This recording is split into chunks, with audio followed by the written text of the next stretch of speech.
All right. Well, it was slim pickings today after my man Joey Ryan is in Deadwood doing his thing with his playing some pool out there with his boys. So I'm joined by one of my favorite guys in the industry in Damien from Jam Up Apparel.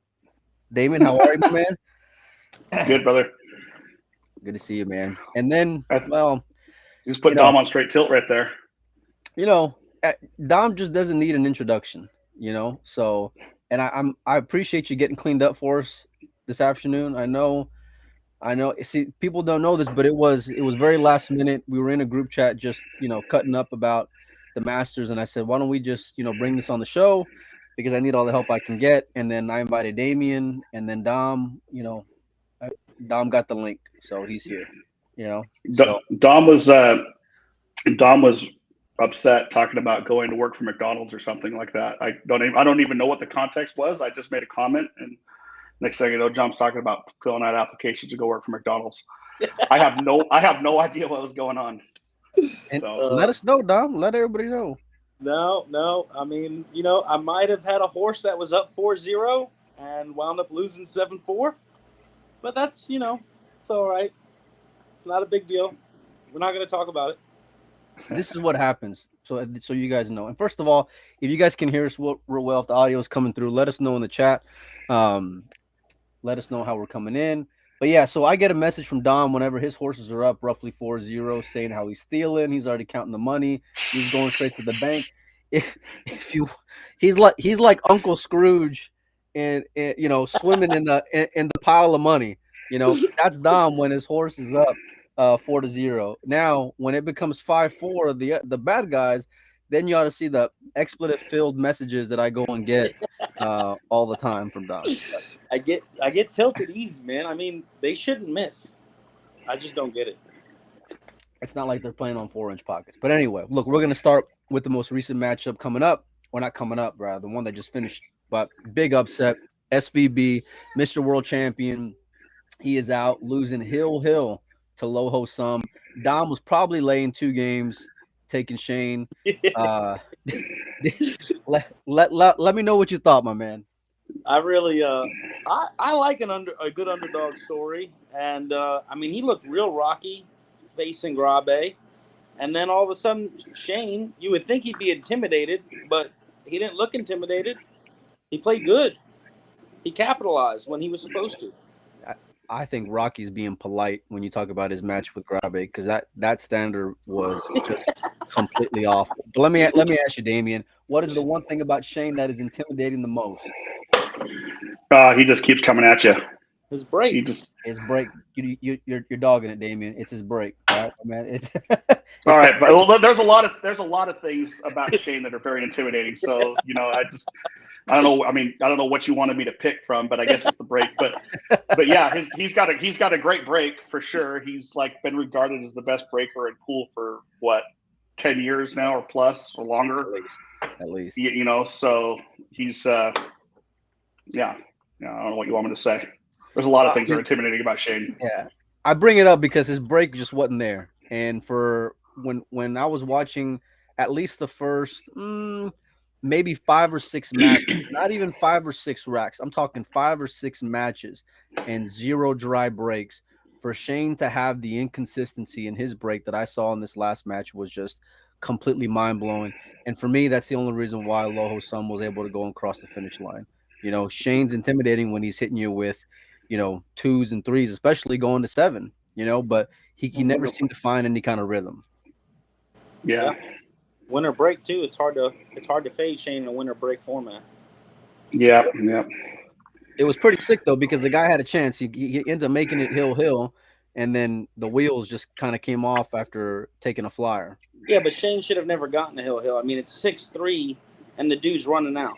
I mean, he's running out beautiful, and he dogs the 4-ball, I think it was.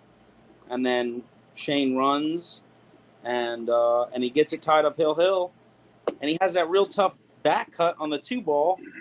He didn't hit center ball, and he goes into the 4-ball. You see it, Damien? Tell me you saw it, Damien. And I saw it. Yeah. And he hooked himself, and then I don't know. It looked like he just kind of went at it. Whether the tangent line changed because he hit the ball thicker.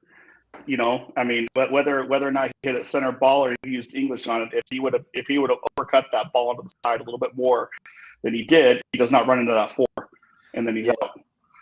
Dr. Dom over there was schooling me earlier this morning, just letting me know about center ball and the importance of it and how that's always going to go and get you there on 4-inch pockets. I mean, he was trying to break it down, some real scientific stuff here this morning. Look at him. Well, I mean, there is some merit to that. So I'll say there is some merit to that on using center ball but it's not the only thing too. Like, there's a lot of things that come into play when you're playing on 4-inch pockets. I mean, part of it too, they're playing on brand new cloth, and so you can get away with a lot more, but it's pocket speed. And so when you're playing on really tight equipment like that, you have to make sure that your patterns are really tight, and you have to make sure that you're pocketing the balls at pocket speed. If you start warping balls into the pockets and they're catching any sliver, they're just going to bobble. So whether you're using center ball or English or Spanish or Portuguese, whatever you want to call it, you know what I'm saying? You listening, Dom? Shane rocketed a ball, an 8-ball to make it hill. He hit that ball so hard and pure, beautiful. Pure. It was gorgeous. Pure. Yeah, didn't touch anything. People underestimate that shot, but that shot was sick. Let us know, Dom. I mean, besides Shane, you're the only one that comes to mind who can fire that ball in like that. If you watch Kachi and Dennis's match, look how Kachi and Dennis play. They hit center ball. They don't put a lot of spin. Well, Kachi don't put any spin on his ball. And he plays center ball, and it's so pure. And he has the snooker background. He's going to know he plays on the tight pockets the best. He didn't get there, but I don't want to talk about that really. Kachi just plays really tight patterns. You never see Kachi letting his cue ball loose. He plays very tight patterns. But he can put some horsepower on there when he needs to, though. The boy's got some muscle to him. I'm not saying he doesn't, but his patterns are so tight you don't see it a lot, and I think that lends good to this equipment. When you're playing really tight patterns like that, it makes it a lot easier to play. Like if you play like me and you're all over the place, then forget about it. You're going to miss every ball. Speaking of, a little birdie told me on Facebook you might be getting in the grease pretty soon, Damien. I wish I had that flyer, man, but no, it's nothing. We're talking about the World Pool Masters here, not some washed up has-been. Dom, you need to learn some humility, Dom. Take some notes, man. Listen, all right? What do you mean humility? He's acting like he's humble right now, but 20 minutes ago he was talking up and down about it. Here's the deal. At the end of the day, many people probably don't know this, but Damien used to be a real player, like a jam-up player. Before him opening his own company and all this other crazy stuff, working crazy hours, he used to play real good. This is the most backhanded compliment I've ever heard in my life. Real good. So people don't know this. People think Daniel is stealing, but Daniel ain't stealing. I mean, no, he's not. He's not stealing. But it's okay. It's okay. Like I'm not. I'm just playing. I'm playing just because I for one I got asked to play, and then secondly I got to see if I got any grease left in the elbow. So I'm only 40, man. I've got some time left in the game. Wow, but anyways, we're not talking about me. We're talking about the real players today. Okay, we'll come back to you. That's fine. We'll end on Damien's match coming up, but in the meantime, let's start with the beginning of the day. Two brothers matching up: Ko Pin Yi, Ko Ping Chung. Dom's asking me who do I want to go and fire on. I'm letting him know. He's asking me, "Are you sure? Are you sure? Are you sure?" Meanwhile, he doesn't know, which one's got this name. I had him confused. Shut up. Yeah, he's got him completely confused and backwards. But in the end, it was Ko Pin Yi picking up right where he left off after beating Jason Shaw at the World Championships and taking down little brother 7-4. Yep. Yeah, Ko Pin Yi's, man. I've been watching him play since he came over. I remember some of the early footage of him when he came over with his hair. Remember when he had that funky haircut? Goku? Skyscraper haircut. I don't even know what you call it, but I watched him play all those matches there at Hard Times Bellflower when that was still open. When he would play like Dennis and in the Swanee tournament and some other big tournaments down there. That was the year they first came over too. I was playing a CSI event. Yeah, well, I was watching them play in that event there, and I played at that pool hall on those tables. And you want to talk about tight tables like what they're playing on now? those tables they're playing on today are nothing compared to those tables there at hard times. Those tables at hard times were freaking tough, and man, he was just making it look stupid. I mean, I remember when I first watched him come over, I was like, who's gonna beat this guy? You know? Ruben Bautista won that tournament. I remember because Yep. Dennis was there, Carlo was there, the entire Taiwanese typhoon was there, and that was the first time that I had seen Ruben Bautista go and actually play, and he ended up snapping it off. And I think he Yep. followed that up with a win out in Denver of that same like couple of week stretch, beating Mika in a pretty epic final out there as Yep. well. And but yeah, that was, I mean, you're talking about that's world championship Copini, back in 15, 14, somewhere around there. Yeah. Yeah. I mean, I haven't seen him like dominate like he was during that time period, but again, we've been shut down for about 2.5 years now. So, Right. he's been locked up behind the Chinese border. So who knows? But I mean, he's still in it now. So he might be making a splash today. Also, the formats are just different too. Those are winter break formats. Even though this is winter break formats, the races were longer. You got to see a little bit more pool out of them. You give them a little more time to get settled into their game. These short races here, races of 7, it doesn't really allow you the time to settle in, open up. You have to come out swinging every time. No, for sure. I mean, me and Joey talked about this the other day, just as far as which side would you rather be on? Would you rather have that experience under your belt and playing in the whatever it is, the first round of matches versus these guys who were seeded? And I think so far we've had 3 matches from the guys who had a bye, and 2 of them have gone down. Now you talk about Loho Sum who beat Shane earlier, and you bring up Dennis beating Kazakis, and we'll talk about that in a minute. But there's something to be said as far as being able to get that first round under your belt, being able to be comfortable. That table's been breaking very generously, even though they're using a triangle rack. That wing ball's been flying in pretty consistently. When I was watching this match this morning, boys, and I got up super super early, the standard of play just really wasn't that great. I think the Ko Pin Chung went up something like 4-2, and thank God Dom was asleep, or my phone would have just been blown up with how much he was on tilt. But Ko literally scratched like back to back games on like a 7 ball. So Ko Pin Chung had 2 ball in hands with 2 balls on the table. Oh, I would And have yeah, lost it. yeah, I'd have lost exactly, it. yeah. My phone would have been going off. But the break, it seemed like they were cut breaking versus hitting it more square, like a lot of these guys. At the end of the day, though, Big Brother ended up taking it down, but he looks real smooth, Damien. He looks like that 15 code, that one we saw all them years ago. I mean that's scary. I mean that's scary. I mean you just look at the guy play it, during that period of time, and he just never looked like he was ever going to miss, like ever. So Well, we'll see. I mean, there's still time left in the tournament. We'll see what happens. let's talk about a guy that both of you boys know real well. The man is back after being gone for 6+ months. Dennis Orcollo starts off the day playing twice today. First, beating Kachi after being down 4-0, comes back to win 7-4, and then follows that up with 7 more racks, beating Kazakis 7-0. So to answer your question that you asked a minute ago when we were talking about the Co brothers and seeding, and like, would you rather get the bye or would you rather play? I think that really depends on the player. People like Dennis, the longer he plays, the more he plays, the better and better he gets. You know, he's and I think for Dennis, I think that's like I don't think it benefits him to have those buys personally, but it's just my opinion because I've watched Dennis play a lot, and it just seems like the more and more he plays, that the more that motor just gets going and going. So I think it's good for him to play those early matches and kind of get settled in, get used to the lights, get used to the table, all of those things. And obviously, look what's happening now. It He's don't getting a even look stroke. like I mean, it don't even look like the pockets phase him. He's like the only player it looks like it does not phase at all. so remember what we were just talking a second ago about like 2014, 2015 when the Co brothers came over? Well, at that same time period, on that same table, Orcollo played the 10 ball ghost there at hard times, and it's on YouTube. You can watch it, and it's just it's sick watching him. He beat the ghost for like big money on there, and those pockets there at hard times. Ernesto did them. Ernesto makes those pockets play super tough.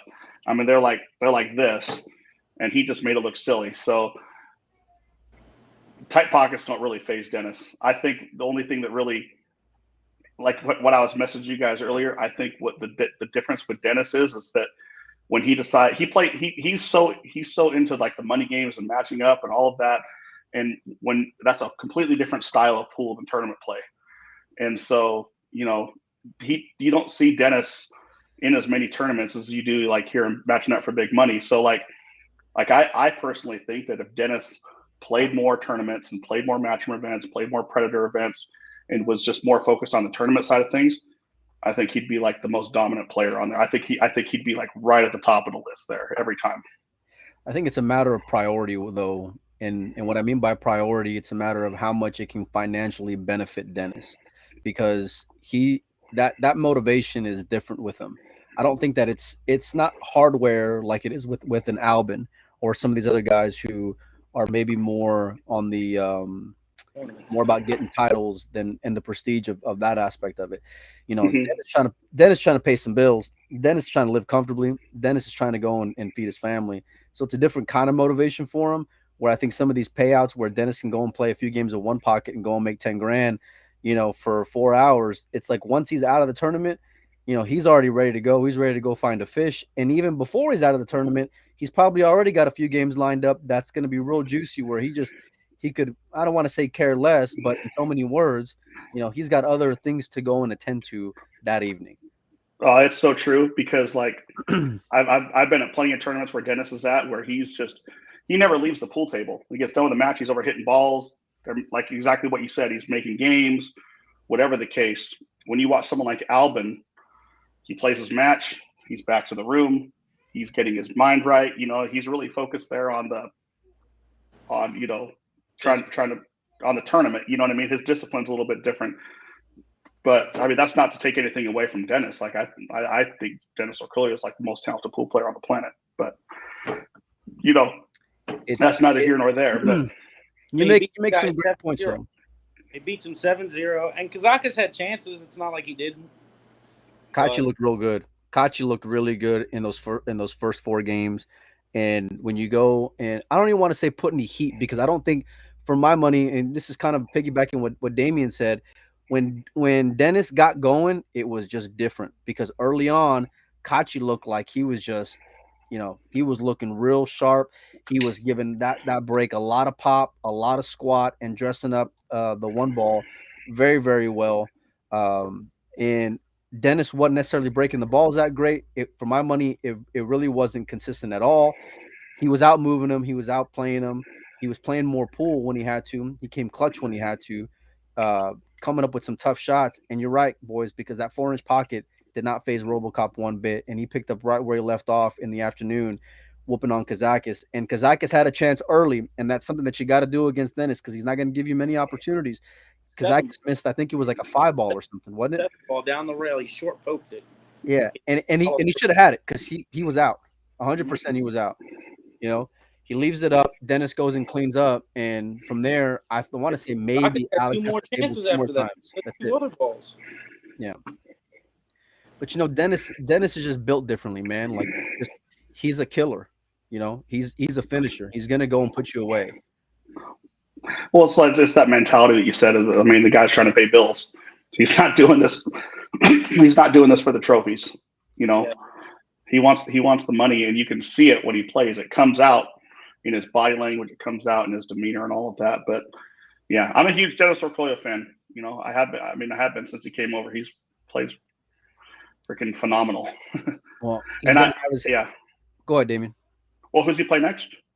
He's got the winner of Sky and Filler, so that should be a barn burner of a matchup because that Sky and Filler match is going to be top shelf in and of its own right. Yeah, for sure. Who do you guys like? Sky looks like between Sky and Filler. Yeah. Yeah. I don't know. I mean, you got to root. I mean, personally, I got to root for the American, because I'm an American and we're all here. But I mean, Filler looks triple tough right now. Triple tough. I mean, Dom, you better say what I think you're going to say. I mean, I'm probably, out of all the players, Sky's probably the closest person that I mess with on a personal life lesson or life perspective, but I'm gonna go with filler. I'll take filler. It likes Josh. I don't think you can go wrong either way. Me and Dom were arguing off camera. But we got a little sweat bet going. Of course, we usually do. Dom is too smart for his own good. So if you want to make some money, please send my man some messages because he is constantly peeling. But um, I look at I look at a lot of different things whenever I'm going to bet, and I think either one of those guys can go and put balls in the hole. Now, when I Yeah. was talking with Dom about it, he was saying that Sky's break wasn't that great, but I really wasn't paying attention to that because I want to see how comfortable you are under those conditions. And both of them have Mosconi experience, so I don't think those conditions are going to phase either one of them. I think that match under their belt is going to be one step up for Sky. More importantly, Sky has had Josh's number over the last few years. He's been one of the few people on this planet that has had Josh's number over the last few years. And this is why I think, and I called this a few days back whenever I was seeing these matchups kind of develop or what it could be, was that if Sky got past Oliver, which he did, this matchup right here is just going to be incredible. And I like Sky to go and take it just because of that mental edge and that experience of going and beating him. Now, are you talking when you say he has his number? Are you talking like Mosconi Cup type thing? Because I mean, what other scenarios has Sky been beating on filler? I don't remember. I don't recall them matching up in like let's say a U.S. Open or World Championship. I could be wrong, but Yeah. Mhm. I Last know that year. when I went, what's that? What was the event that Omar got the semifinals at? That Oliver was in the quarterfinals with them. World That was World Championships. Championships last Yeah, year. that event Sky beat him, and around that time, Sky beat him in the last two events prior to that one. Yeah, Okay. He's Well, you guys are bigger pool detectives than I am, so you know I know mean I Ashley knows the number. I think because we lose a lot of money, Damien. That's why right, we lose a lot of money. That's we recall those scars. That's why. right. Yeah, Ashley knows the number. If I ask Ashley De La Cruz, she knows the number that they're at. Well, that's her man. Of course, she's gonna know. Yeah, but she's good with the Yeah. stats with that stuff, which I always love. But I know it's not super close either. It's not. I know Shane's and Fillers are pretty far off, but yeah, Sky's always had the edge, which has been interesting. Well, maybe we need to see a long race between those two play. See what happens. I mean, fillers in America a lot, so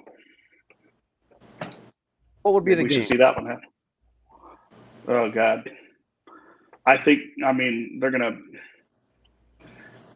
but Sky's gonna want to play 10 ball or 9 ball. No. Okay, here we go. So, brought to you by my boys at Fargo Rate. I got some stats here for you guys. All right. So Okay. the last few times in short races, Premier League pool in 22. All right, you got 5-4 in favor of Josh, 5-1 in favor of Josh, 5-2 in favor of Sky. Now this is more of a longer race. U.S. Open 21. Sky wins 11-4. Predator World 10 Ball Championship. Filler wins 8-5.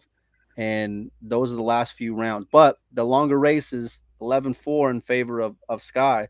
So, and these don't have Mosconi Cups in here, but all I know is just watching guys who get rattled by Josh and the few guys who do not get rattled by Josh. Yeah, Sky is one of those few guys who does not get rattled by that name or his intimidating persona.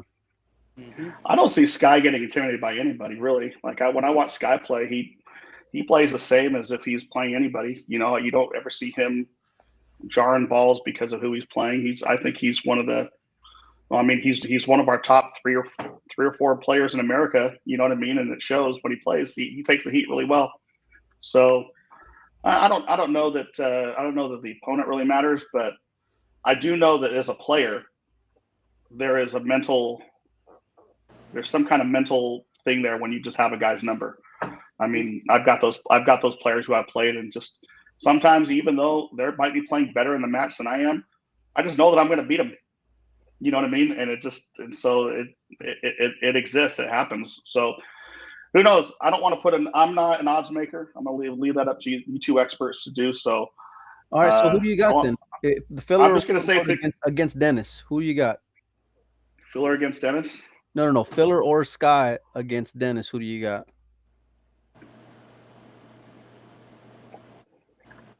I like Dennis against both of them right now, currently. I like Dennis against both of them. Okay, we'll fire dinner at it next time I see you. All right. Okay. That's what we'll do. All right. I'll get the winner out of Filler and Sky, Dom will probably not be paying somewhere, but he'll be around. I don't know who I like because I have to see where the number's at before that match starts. How much I'm in the hole to tell you who I like or not. Yes, I'll just the do bank I'll account just do it. definitely matters whenever you're going and picking. Yeah, I Absolutely. mean, I might need filler +3 at that point. I don't know. Well, Hey, Just I listen, mean, how listen. bad I'm listen. stuck. Sometimes we need some I, courtesy action. I'll take filler. Or, no, I'm sorry. I'll take Dennis in the dark against either one. It's not Or in the you got. dark. You know who he's playing. I What do you know, mean? right? You literally got two options. No, no. I'm just saying he's either going to play Sky or he's going to play filler. We So want to. I All don't know right. what. Here's the Breaking news deal. here. He's You take Dennis, Damien. That's fine. You got Dennis, right? I got Dennis in the dark. All right, cool. Since you're the one barking, and we wanted just to have a polite podcast, and you're barking, we'll bet a custom jam up jersey. Oh, now we're talking. Now we're on talking. the next match. Gotta need some On the new next gear. match, the newest release jam up T-shirt that you're wearing, we want a color of our choice. Yeah. That's what we're gonna bet it. And what you can get in return is a Melina Mike flat bill snapback, which just came in, newly released, only has a few left. If you would like one, reach out to him. $28 plus 5 shipping. Price has gone up, homie. It's inflation season. Oh, I'll tell you what. $30. I'll tell you what. I'll up the bet. I'll up the bet, or I'll take Dennis in the dark, and then I'll pay out your little bet there on the jersey, and then if I lose, I'll take both you two clowns to dinner. Nice. So And now I'll be wearing my new jam up gear and looking fresh at dinner. now I expect a dinner, and I'm gonna hurt you guys if we go to dinner. So Give me that line. No, wait a minute. You can't say we're going to dinner and then you got to pick the place. Right. We would take you to dinner wherever we Damien, go. Damien, I'm gonna give you a backstory. Mike and I lost a bet to Oscar. We had plans to go to 3 events Oscars were at. We canceled every single one just so we wouldn't have to take him to dinner. We are way beyond petty. You have no idea. Yeah, I mean, okay, for a year. So we're air barreling to dinner, just so you know. But yeah, you're good. It's a bet. I'll probably end up picking up the bill for you two guys anyways because I like you guys so much. That's probably what will happen. Family does. But I mean, come on. So, anyways, what's the next? What's the I next got a match? booth at the expo, then I'll pay for dinner. You know, but what's the next match? Let's stop You talking had, about. Max, another good one, Max and Jungo. They all right, faced let's keep on event. moving along here. So Al Youssef takes down Niels Fine 7-2, which was a pretty big upset. But the guy's just been playing some phenomenal pool right now. Starting off in Turning Stone in January, beating Max Lechner at the World Championships, coming back pretty epically, I might add. Yeah, 10-2. I mean, yeah, I think Max probably dogged it in the World Championships, but anyway, 7-2 over Niels. That was pretty strong. Speaking of here's Max over here. I think there he is. 7-2 over Youngo. Dimitri just could never get anything going. You know what? Like, you want to talk about guys with the mental edge. When they were interviewing Dimitri, when he says that guy's beaten me the last 5 times, I knew it was a wrap, and it was like 1-1 at that point, or 1-0. But when that guy's already going into the interview recalling all the times he's gotten beat by you, I'm out. I've only watched Max play a handful of times in person, but this last year I've been traveling around a lot and going to the Predator events, and I've seen him. Just super, super solid player. He puts the time in too. He puts a lot of time. It tells. No, yeah. I mean, nothing fancy, nothing crazy. Just and you know what, Jungo had a lot of opportunities that match. A lot. I mean, he missed a 4 ball straight, and I mean, he had a lot of opportunities. Missed safeties, just a lot of stuff. He just rattled him like we talked earlier. He has his number. It is what it is. Max handled his business though, whereas before he's been known to dog it a little bit in matchroom events over the last few times he's been out there. In the Premier League, like he never showed up. He never got going at all. So it was good to see at all. Yeah. It was bad. Literally, the guy didn't. I don't think he won one match. Yeah, it was crazy. But it was good to finally see him kind of get the monkey off his back, kind of get his wheels greased up a little bit. And it's not going to get any easier for him because I think he's going to end up.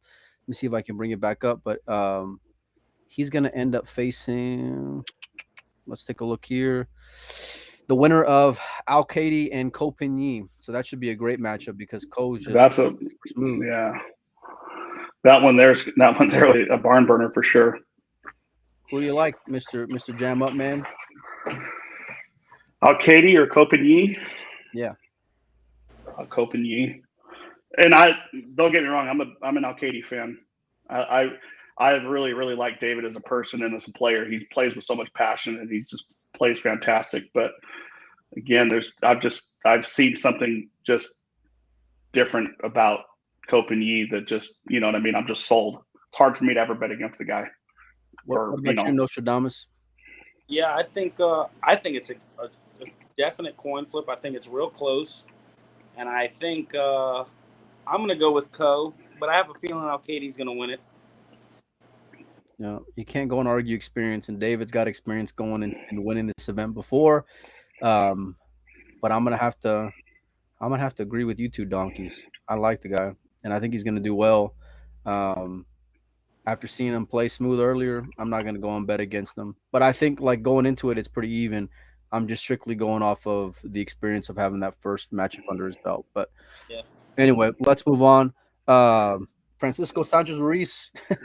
This was a pretty entertaining matchup. If you guys were able to go and watch it, it was a lot of I back and didn't forth. I didn't get to see it. It's amazing. Was it? I I'm gonna have love to go watching rewatch it. I love watching Mika lose. I don't care who, by who, how. I just love it. I love it. He's so animated. I can appreciate it. I'm an emotional basket. I'm an emotional basket. There's one point in the match. It's like 5-4 the other guy. Mika Hmm. decides he's done being mic'd up because this is bothering him in Oh yeah. some way, fashion, and he takes the mic off, and they have to hold the whole match up for him. And then what did he miss? He dogged the two ball, right? Rattled it right after that. I think he should have won.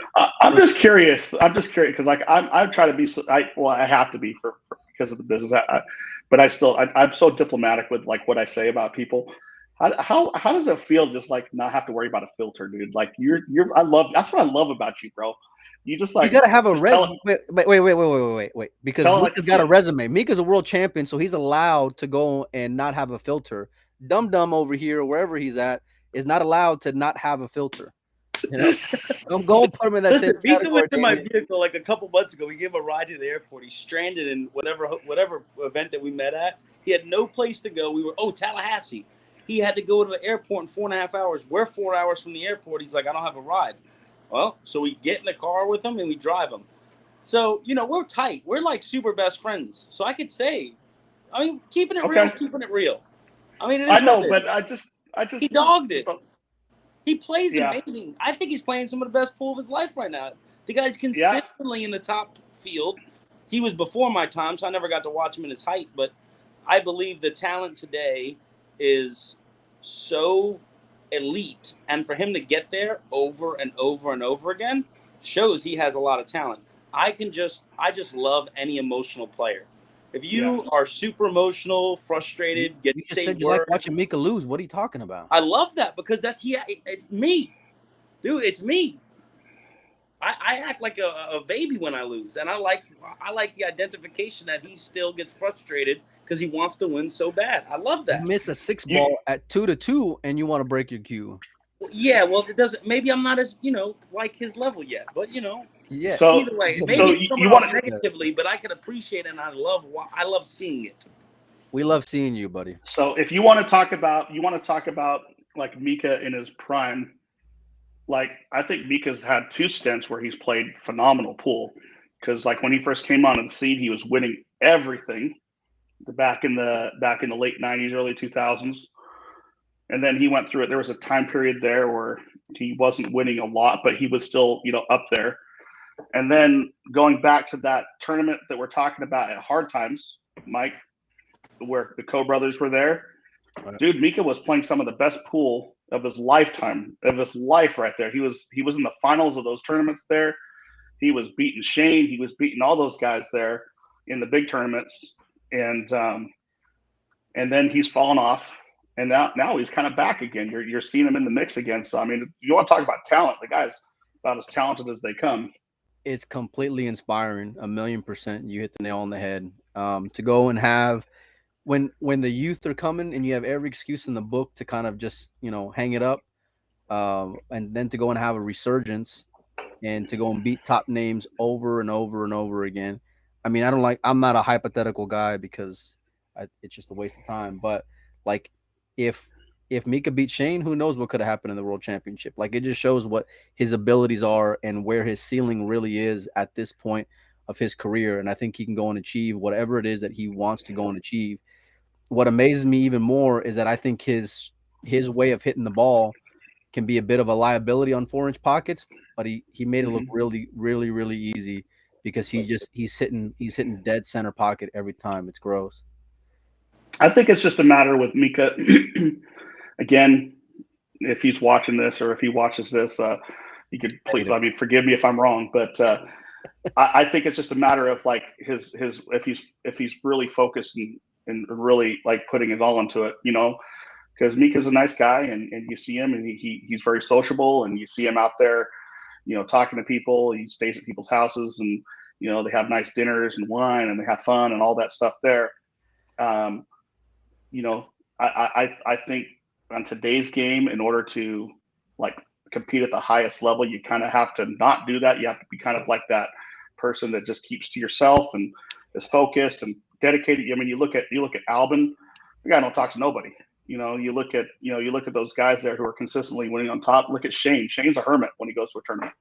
You know, you might see him for an hour before his match, and then after that, he's gone. He's not there. You know, and I just think that's kind of the mentality you have to have in order to win in today's game because there's so many great players now. And I don't know if Mika's really down for all that. To be honest with you, talent wise, I definitely think he's there. You know, but it's that extra little discipline. Maybe I'm wrong. This is my opinion. Yeah, I don't know. I mean, I know guys who are real personable who have had successes, but I get the premise of it, like just being more disciplined and kind of keeping to Yeah, yourself and more focused. And um, I mean, Jason's kind of outspoken in that regard. So, Yeah, I think and kind of every every the player man just needs about to town.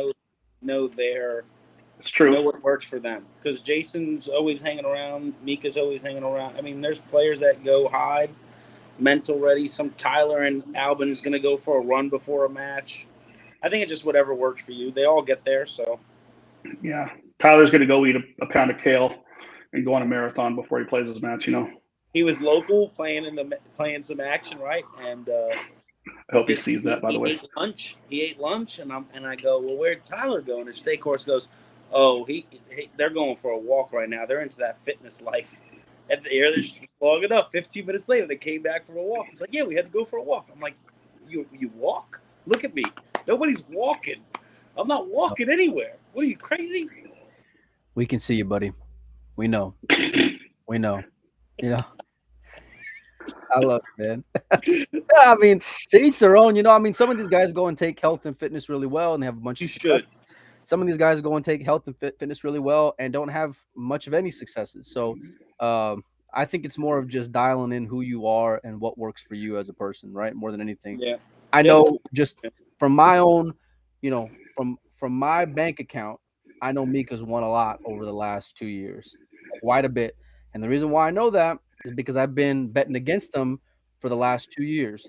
So he may not have gotten there at the end, but he's been taking down some really big names, and I think it's crazy to go and think at like closer to 50 than anything else that he's maybe finding a rebirth of his Mhm. career in some regard. But it remains to be seen. It remains to be seen. But either way, he's out of this event. Um, let's go and just finish up the bottom half, boys. I want to get your thoughts on who do you like between Albin Ocean and Francisco Sanchez Ruiz. I think it's a close one. I think Ruiz needs a game though, but I like taking Ocean there, even though He needs a game Ruiz has the two to match 7. experience. He needs a game to 7. Yeah, I think well, that's I don't know if he needs it, but I think it's respectful if you bet. But Albin Ocean, Respectful to who? you got to think Ruiz has already hit the table already, so I don't know. He's got table experience. um, Look how it, impressed Damien looks at that statement. I mean, a game to 7 is well big. It's huge.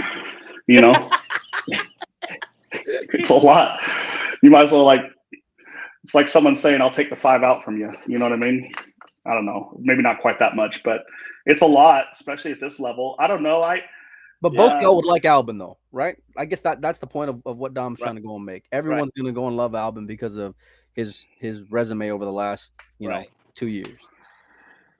I, I haven't watched enough of the tournament this week. It's just been so busy, and so like I haven't watched Francisco play this week. But I don't know. One thing I like about him is he plays with so much passion, and he just keeps coming at you. So I think it really matters on which Francisco we get. If we get a fired up Francisco who's you know really fired up, then maybe I like him. But I He's the think hometown hero.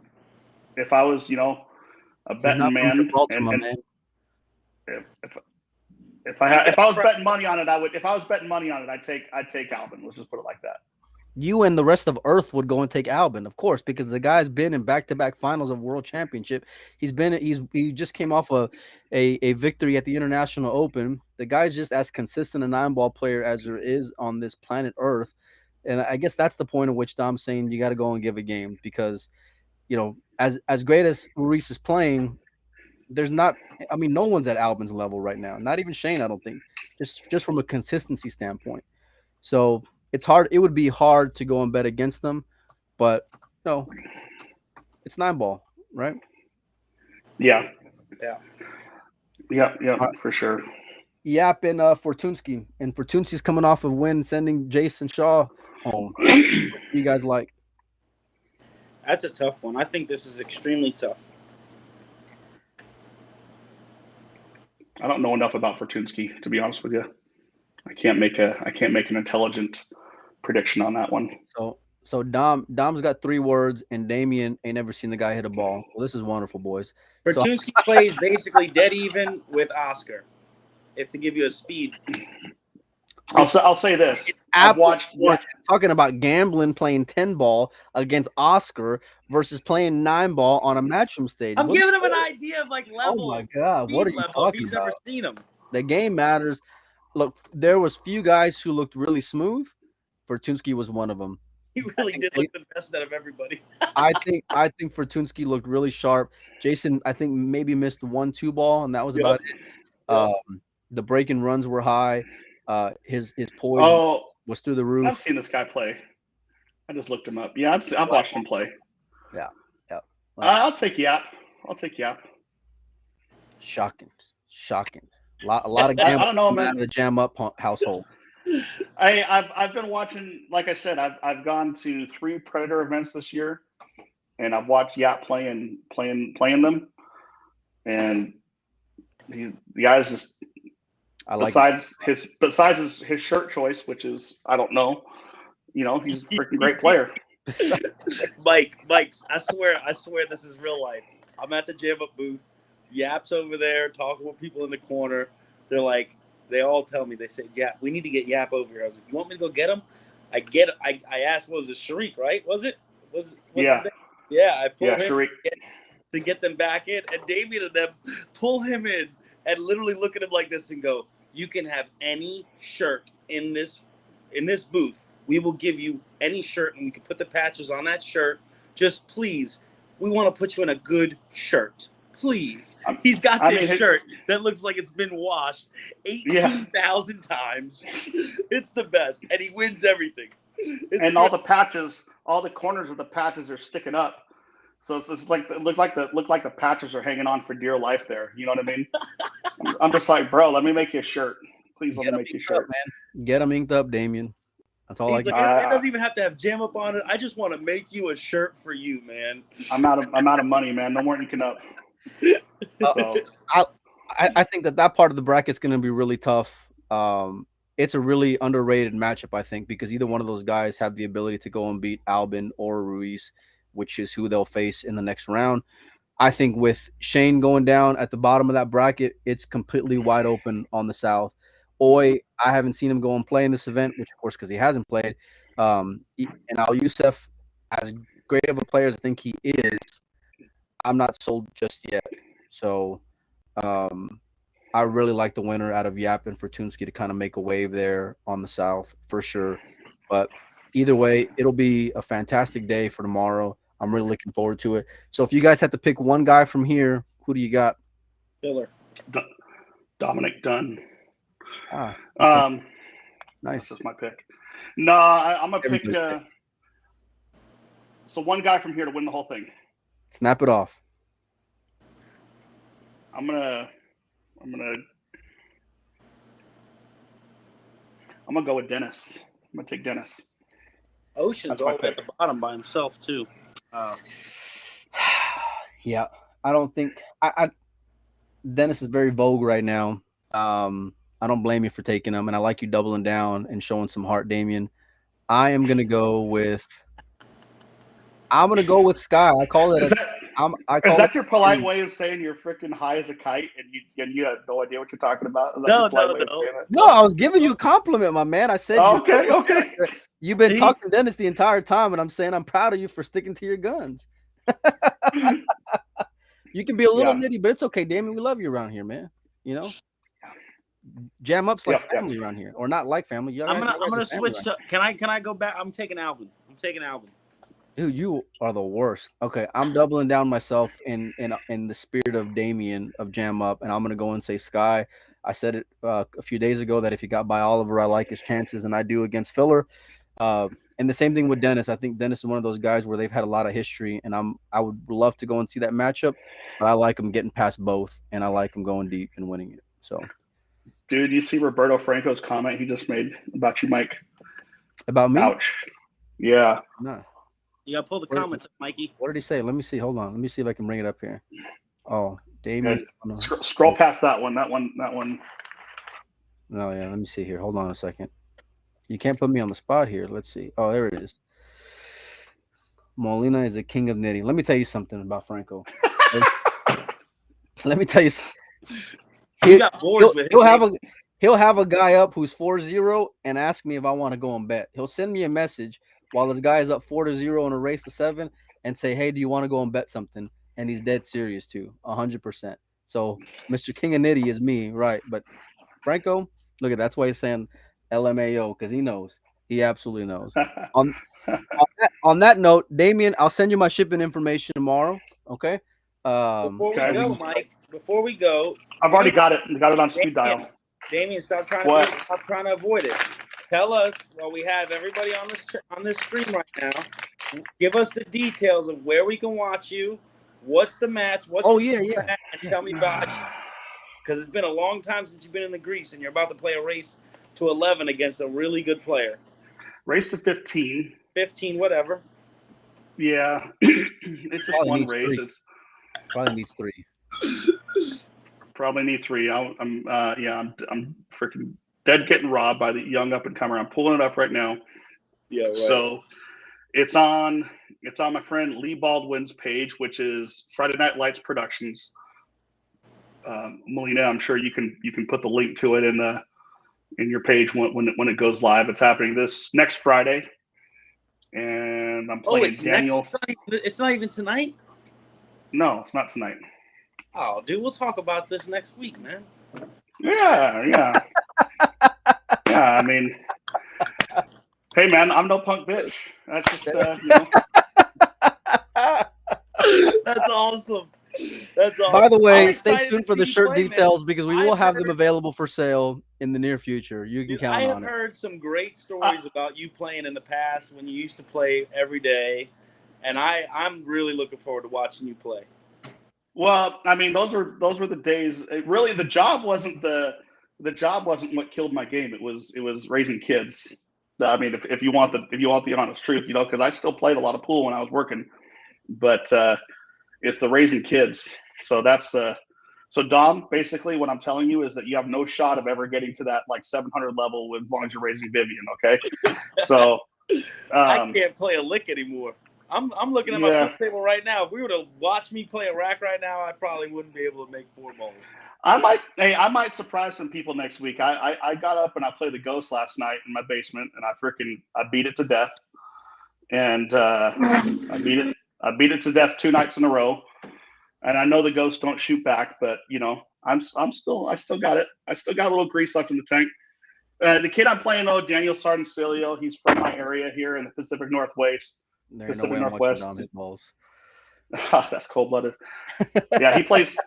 Daniel plays great, you know, and he's been up and coming now for a few years, and he's traveling around playing a lot of tournaments, and he's good, really good player. And I don't know, I haven't really played him in a tournament, or never played him in a set, but I haven't played him in a tournament in a couple of years, and so we'll see how it goes. But it's funny how when you step out of the arena light for a little while, how everybody forgets about you. You know what I mean? Here we But go. Here we go. but that's okay. That's okay, because I know They're gonna punk learn bitch. today, or they're gonna learn next Friday, right? No, we'll see. Hopefully, I don't make a punk bitch out of myself on the camera. Nah, So nah. At least you're getting in, no matter what, man. Hey, You know? David, what? Mike gets fined $50 every time somebody curses on his Look, let me tell you podcast on something. Facebook. All I know Does is he- we better sell those shirts before that match next Friday. That's all I'm gonna say. We need to All take right. those pre-orders. So everyone in the comment room, everyone who's watching, you got to go to Mike's Facebook page. So I was in New York after the Super Billiards Expo, and my team from the booth got me a little toasted, just a little bit, A little bit. and they caught a video of me, which is pretty funny, and then we made a TikTok video out of it. And so you got to go watch that. You can It's been share on it, whatever. Damien's But it's mind for months because I've heard him say that about 3 other times leading up to that night. He just got a little bit sauced, and the truth finally came out. But they're gonna learn. They're gonna learn about you. yeah. So anyways, so now everybody's taking this I know punk bitch and turning it into like into memes and stuff like that. And I guess they want me to make t-shirts now. I find a little douchey to make a t-shirt with my face on it, so I don't want to be the one to post it, but it is pretty funny. So I'll leave that to you and Dom whenever Dom gets out of Facebook jail. So 15 Won't last days, long. baby. 18 days. He's putting marks on the wall. I'm counting. hey Baby. Dom, 15 Dom, days, put your hand up right now. Let's touch hands, bro. 15 man. days and 4 hours. All right, boys. On Yeah. that note, we're getting out of here. Everyone, we appreciate you for y'all hanging out for as long as you have. Damien, Dom, we appreciate you for jumping in, especially last notice. Well, Damien for sure. Dom, we just couldn't say no. He had the link, so yeah.